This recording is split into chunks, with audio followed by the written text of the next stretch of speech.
Ano ang makukuha namin gantimpala kapag nagsala kami ng janaza? Sabi ng Propeta Muhammad sallallahu alaihi wasallam, yung gantimpala makukuha kasing laki ng bundok ng Uhud. Ganun ang makukuha nating gantimpala. Kita ko sa mukha nila, ngumiti sila at dumiretso sila sa masjid. Bakit? Gusto nila makuha yung gantimpala na yon. Kailangan malaman ng isang tao bakit siya nagsasala. Sinabi ng Allah subhanahu wa ta'ala, "Inna salata tanha 'anil fahsya'i wal munkar."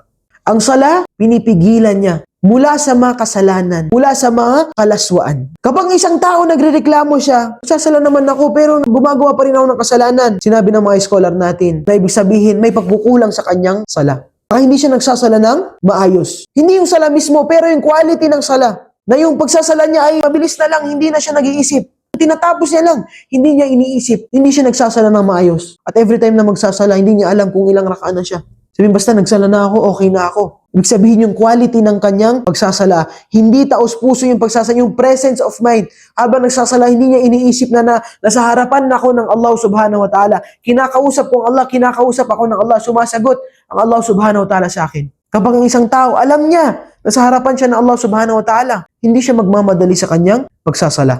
Ang isang tao kapag maayos ang kanyang pagsasala, habang nagsasala, iniisip niya, nakikita ako ng Allah, naririnig ako ng Allah. Itong tao na ito, iiwanan niya ang pagsisinungaling. Iiwanan niya ang pagloloko ng mga ibang tao. Iiwanan niya ang pagtingin sa haram. Iiwanan niya ang pagkinig sa mga haram na mga bagay. Kasi bakit? Alam nila, pagkatapos ng ilang minuto, ilang oras, tatayo ulit ako sa harapan ng Allah subhanahu wa ta'ala.